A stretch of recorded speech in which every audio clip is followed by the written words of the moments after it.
Hello everyone, स्वागत है आपका रेप्लिका वर्ल्ड में। आज हम पढ़ने वाले हैं आईआर स्पेक्ट्रोस्कोपी के बारे में, जिसमें कि हम लोग स्पेसिफिकली समझेंगे इंटरप्रिटेशन के बारे में। यानी कि आईआर स्पेक्ट्रम जो होता है उसको हम इंटरप्रेट किस तरीके से करते हैं, पता कैसे करते हैं कि हम इसमें क्या रिजल्ट देखना चाह रहे हैं, जो रिजल्ट आया है उसको कैसे इंटरप्रेट करते हैं। ठीक है, इससे पहले हम लोग आईआर स्पेक्ट्रोस्कोपी का प्रिंसिपल समझ चुके हैं, किस तरीके से ये होती है, ये सब चीज़ें हम लोग समझ चुके हैं। आज हम सिर्फ इंटरप्रिटेशन वाला पार्ट देखेंगे। तो चलिए शुरू करते हैं। तो वाइब्रेशन में जितनी भी एनर्जी इन्वॉल्व होती है, हमें ये चीज़ पता है कि आईआर स्पेक्ट्रम में जो भी एनर्जी एब्जॉर्ब होती है वो सिर्फ वाइब्रेशन में यूज़ कर पाता है मॉलिक्यूल उसको, यानी बॉन्ड सिर्फ वाइब्रेट कर पाते हैं उस एनर्जी का यूज़ करके। तो जो एनर्जी इन्वॉल्व होती है वाइब्रेशन पे वो डिफरेंट चीज़ों पे डिपेंड करती है, जैसे कि बॉन्ड की लेंथ कितनी है, बॉन्ड से कौन से दो एटम्स जुड़े हुए हैं, जो एटम्स जुड़े हुए हैं उनका मास क्या है, यानी कि मास पर डिपेंड करती है एंड बॉन्ड लेंथ पर डिपेंड करती है। इसका मतलब कि डिफरेंट बॉन्ड जो हैं डिफरेंट वे में वाइब्रेट करेंगे, और उनकी जो फ्रिक्वेंसी है जिस पर वो एब्जॉर्ब करेंगे रेडिएशन को, ठीक है, और जिस पर वो क्या करेंगे, पीक अपने दिखाएंगे, वो भी अलग होगी। यानी हर एक बॉन्ड के लिए वाइब्रेशन के लिए जो एनर्जी यूज़ होगी वो अलग होगी, जिस फ्रिक्वेंसी पे वो वाइब्रेट करेंगे वो अलग होगी। दैट मीन्स स्पेक्ट्रम भी हर एक बॉन्ड का अलग होगा, है ना, उसकी पीक भी अलग आएगी। जो स्ट्रेचिंग फ्रिक्वेंसी होती हैं वो हायर होती हैं बेंडिंग फ्रिक्वेंसी से। ठीक है, तो दूसरी चीज़ ये कि जो लाइटर एटम्स से बॉन्ड जुड़े हुए होते हैं उनकी स्ट्रेचिंग फ्रिक्वेंसी हायर होती है as compared to those of heavier atoms. यानी एक बॉन्ड के अगर आसपास हाइड्रोजन जुड़ा हुआ है एक साइड पे, ठीक है, तो वो क्या करेगा, हायर स्ट्रेचिंग फ्रिक्वेंसी दिखाएगा। या फिर अगर उसकी जगह कोई हैवियर जुड़ा हुआ है, जैसे कार्बन से हाइड्रोजन जुड़ा हुआ है तो हायर स्ट्रेचिंग फ्रिक्वेंसी होगी। अगर कार्बन से कोई हैवियर एटम जुड़ा हुआ है तो लोअर होगी उससे, हाइड्रोजन वाले से। ठीक है, ट्रिपल बॉन्ड्स की हायर स्ट्रेचिंग फ्रिक्वेंसी होगी, डबल बॉन्ड की क्या होगी, थोड़ी कम होगी उससे, और सिंगल बॉन्ड की उससे भी कम होगी। यानी ट्रिपल बॉन्ड की ज़्यादा होगी, और फिर बॉन्ड्स जैसे से कम हो जाएंगे तो जो बेंडिंग फ्रिक्वेंसी, जो स्ट्रेचिंग फ्रिक्वेंसी है वो कम हो जाएगी।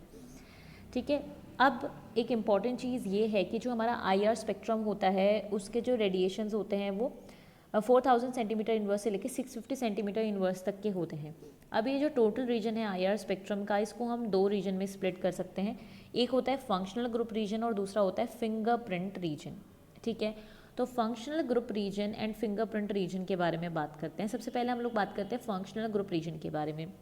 ये जो रीजन होता है ये एक ऐसा रीजन होता है जहाँ पे हमें डिफरेंट फंक्शनल ग्रुप्स के लिए पीक्स दिखती हैं।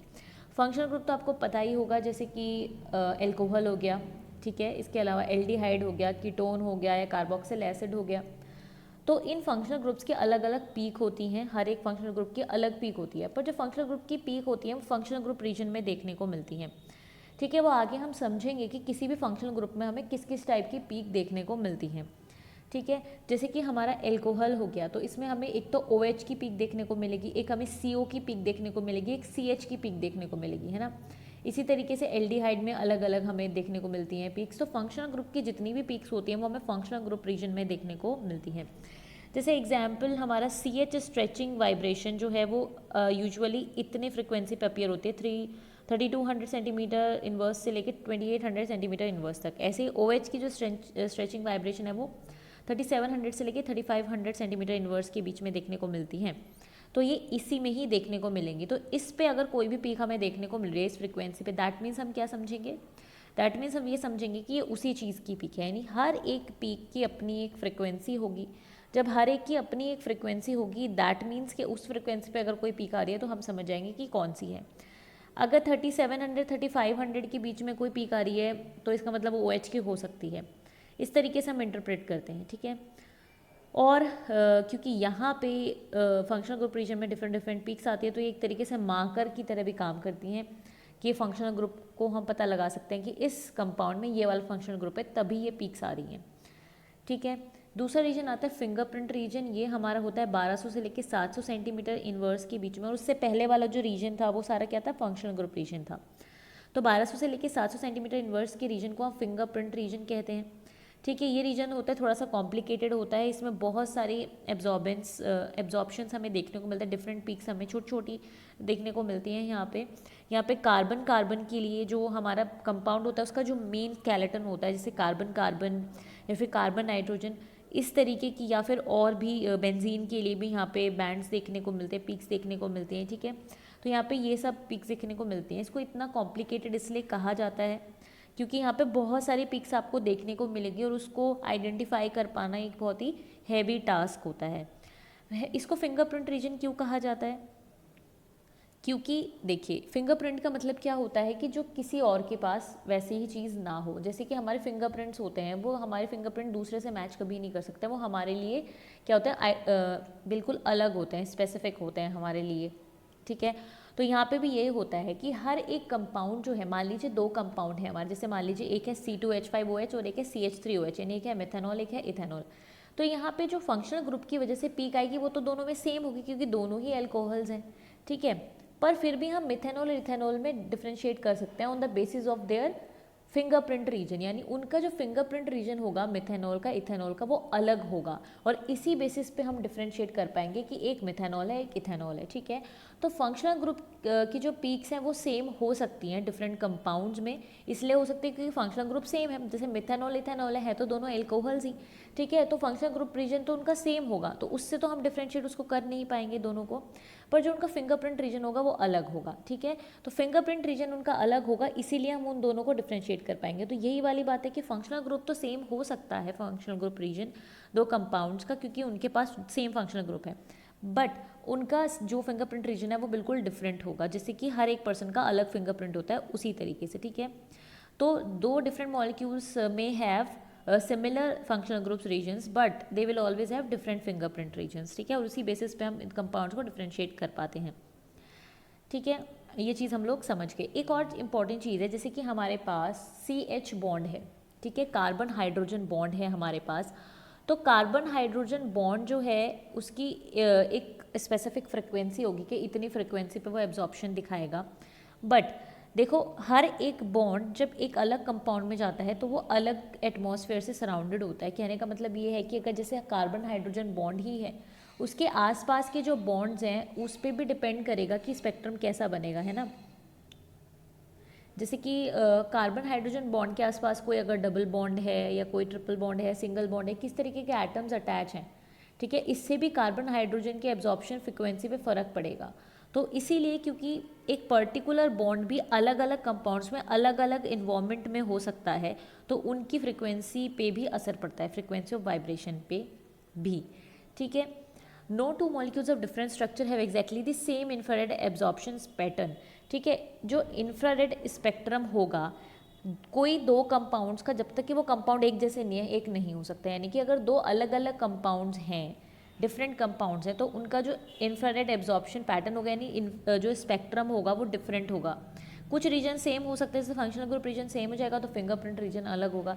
तो स्पेक्ट्रम पूरी तरीके से 2 डिफरेंट मॉलिक्यूल्स का कभी भी एक जैसा नहीं होता है, और इसी स्पेक्ट्रम को कंपेयर करके हम कंपाउंड्स को कंपेयर कर सकते हैं कि वो एक जैसे हैं या अलग अलग हैं, और इसी से हम क्या कर सकते हैं, मॉलिक्यूल की इन्फॉर्मेशन, स्ट्रक्चरल इन्फॉर्मेशन भी पता कर सकते हैं आईआर स्पेक्ट्रम से, कि उसमें क्या क्या कंपाउंड्स है, क्या क्या एटम्स है, ये हम स्पेक्ट्रम की हेल्प से आराम से इंटरप्रेट कर सकते हैं। तो ये यूजेस होते हैं इसके, है ना, आइडेंटिकल नॉन आइडेंटिकल कंपाउंड्स पहचानने के लिए और स्ट्रक्चरल इन्फॉर्मेशन पता करने के लिए, इस तरीके के कुछ फंक्शंस हैं इसके। देखिए, अब कुछ आईआर रेंजेस हैं, ये सभी आईआर रेंजेस तो नहीं है, बहुत हर एक बॉन्ड की आपको अलग अलग रेंज मिलेगी। मैंने कुछ मेंशन की हुई हैं ताकि आप लोग समझ पाएँ इस कंसेप्ट को, ठीक है। अगर आप लोग चाहते हैं कि आईआर रेंज की मैं हर एक जो भी पॉसिबल एटम्स हैं, बॉन्ड्स हैं, उनकी शेयर करूं, तो मैं किसी और दिन आपके साथ ये चीज़ शेयर कर लूँगी। यहाँ पे कुछ आईआर रेंजेस लिखी हुई हैं। जैसे एल्कोहल में जो OH स्ट्रेचिंग होती है, यानी OH बॉन्ड की स्ट्रेचिंग होती है, वो होती है 3700 से लेकर 3500 सेंटीमीटर इनवर्स पर के बीच में हो सकती है, यानी जो पीक आएगी वो इन दोनों फ्रिक्वेंसीज़ के बीच में आएगी। अब एल्कोहल्स क्योंकि हमें पता है 3 तरीके के हो सकते हैं, प्राइमरी, सेकेंडरी एंड टर्शरी। तो प्राइमरी में जो CO स्ट्रेचिंग होगी, ठीक है, क्योंकि हमें पता है कि जो एल्कोहल होता है वो कुछ इस तरीके का होगा, जैसे कि ये कार्बन स्ट्रक्चर होगा, इसके आसपास एक और कार्बन हो सकता है जैसे भी, और यहाँ पे एक हमारा OH होता है ना। तो एक तो OH की स्ट्रेचिंग आती है, स्ट्रेचिंग पीक आती है, ठीक है, एक CO की आती है, ठीक है, एक CH की आती है। इस तरीके से डिफरेंट पीक्स हमें यहाँ पे देखने को मिलती हैं। तो वही यहाँ पे बात कही गई है कि जो प्राइमरी हमारा एल्कोहल होगा, तो उस प्राइमरी अल्कोहल में ये जो CO की स्ट्रेचिंग पीक आएगी वो आएगी 1300 और 1210 सेंटीमीटर के बीच में। उसी तरीके से सेकेंडरी में अगर हम बात करें तो सेकेंडरी में जो CO की स्ट्रेचिंग आएगी वो भी इतने पे ही आएगी, जबकि टर्चरी में ये 1400 से लेकर 1360 सेंटीमीटर इनवर्स के बीच में आएगी। उसी तरीके से एल्डिहाइड में जो C डबल बॉन्ड O की स्ट्रेचिंग पीक आएगी वो आएगी 1740 से लेकर 1720 सेंटीमीटर इनवर्स के बीच में। कीटोन की CO स्ट्रेचिंग जो आएगी वो आएगी 1725 के से लेकर 1700 सेंटीमीटर के इनवर्स के बीच में। देखिए अब यहाँ से आप देख सकते हैं कि एल्डिहाइड में भी CO होता है और कीटोन में भी होता है, बट उनकी स्ट्रेचिंग फ्रिक्वेंसी अलग है। क्यों अलग है? कि इन्वॉल्वमेंट अलग हो गया है ना। एल्डिहाइड में अलग एटम्स अटैच हैं आसपास, कीटोन में अलग तरीके से अटैच है, तो इसलिए फ्रीक्वेंसी अलग हो जाएगी, जबकि एटम्स सेम है, बॉन्ड सेम है, ठीक है, COE है दोनों में, पर अलग होगा। तो जितने में भी CO पाए जाते हैं उनकी सबकी अलग होगी। किसी दिन हम ये भी एक लेक्चर रख सकते हैं कि जैसे CO जो कार्बोनाइल जो ग्रुप है वो अलग अलग कंपाउंड्स में जाके अलग अलग तरीके की पीक्स दिखा सकता है अलग अलग फ्रिक्वेंसी पे, क्योंकि उनके आसपास का इन्वॉल्वमेंट अलग हो जाता है। एल्केन्स में जो CH स्ट्रेचिंग आती है वो आती है 2960 से लेके 2850 सेंटीमीटर इनवर्स के बीच में। CC की होती है 1300 से लेके 1800 सेंटीमीटर इनवर्स के बीच में। ऐसे ही एल्कीन की जो CH स्ट्रेचिंग है वो आती है 3100 से लेके 3000 सेंटीमीटर इनवर्स के बीच में। देखिए यहाँ पे CH में फ़र्क आ गया, एल्कीन का CH की पीक अलग होगी और एल्केन की अलग होगी। इस तरीके से आप बहुत सारे देख सकते हैं यहाँ पे डिफरेंट फ्रिक्वेंसीज लिखी हुई हैं। अब हम एक एग्जाम्पल से समझेंगे कि किस तरीके से इंटरप्रेट किया जाता है रिजल्ट को। तो वो एक एग्जाम्पल है इथेनॉल का, C2H5OH, ठीक है। C2H5OH में देखिए अगर हम स्ट्रक्चर देखें तो यहाँ पे क्या होगा, यहाँ पे इस तरीके का स्ट्रक्चर होगा कि एक कार्बन से 3 हाइड्रोजन लगे हुए होंगे और एक से एक्चुअली में क्योंकि ये CH3CH2OH हो गए है ना, C2H5OH, इस तरीके से हम इसको स्प्लिट करके लिखते हैं। तो इस तरीके का स्ट्रक्चर होगा, दूसरे कार्बन से 2 हाइड्रोजन अटैच होंगे, ऑक्सीजन और हाइड्रोजन इस तरीके से अटैच होंगे।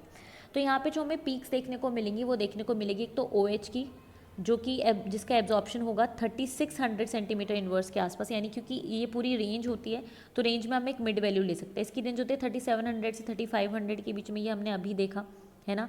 तो इसकी जो रेंज थी वो थी हमारी 3700 से लेकर 3500 के बीच में, तो हम एक मिड वैल्यू ले सकते 3600 सेंटीमीटर इनवर्स, ठीक है। दूसरी जो पीक आएगी वो आएगी CO की वजह से, CO स्ट्रेचिंग की वजह से, जो कि आएगी 1300 से लेके 1210 सेंटीमीटर इनवर्स के बीच में, ठीक है। और तीसरी आएगी CH की वजह से, ठीक है, CH की वजह से आएगी तीसरी पीक जो आएगी 2960 के बीच में, 2960 से लेके 2850 सेंटीमीटर इनवर्स के बीच में। तो 3 पीक्स हमारी फंक्शनल ग्रुप रीजन में हमें देखने को मिलेंगी, ठीक है। तो फंक्शनल ग्रुप रीजन में हमें 3 पीक्स देखने को मिलेंगी इथेनॉल में, एक OH की, एक OH स्ट्रेचिंग, एक CO स्ट्रेचिंग एंड एक CH स्ट्रेचिंग की, ठीक है। इसके अलावा फिंगरप्रिंट रीजन हमें देखने को मिलेगा, जो कि मेनली देखने को मिलेगा CC बॉन्ड की वजह से, यानी ये जो कार्बन और ये जो कार्बन है इनके बीच में जो बॉन्ड है इसके वाइब्रेशन की वजह से जो हमें पीक्स देखने को मिलेंगी वो देखने को मिलेंगी फिंगरप्रिंट रीजन में। मैंने आपको कहा ही था कि हर एक कंपाउंड का एक फिंगरप्रिंट रीजन होता है,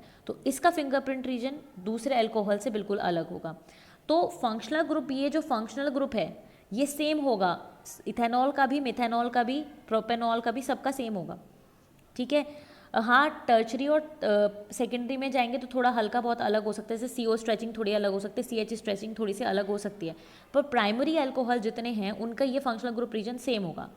प्राइमरी और सेकेंडरी का कंपेयर करेंगे तो अलग होगा, सेकेंड टर्चरी का करेंगे तो अलग होगा फंक्शनल ग्रुप रीजन थोड़ा सा, बट OH पीक तो सेम आएगी तीनों में, प्राइमरी हो, सेकेंडरी हो या टर्चरी हो, ठीक है। तो फंक्शनल ग्रुप रीजन जो है मेनली सेम ही रहेगा। जो मेन डिफरेंस होगा सभी अल्कोहल में वो फिंगरप्रिंट रीजन का होगा, तो फिंगरप्रिंट रीजन अलग होगा, है ना।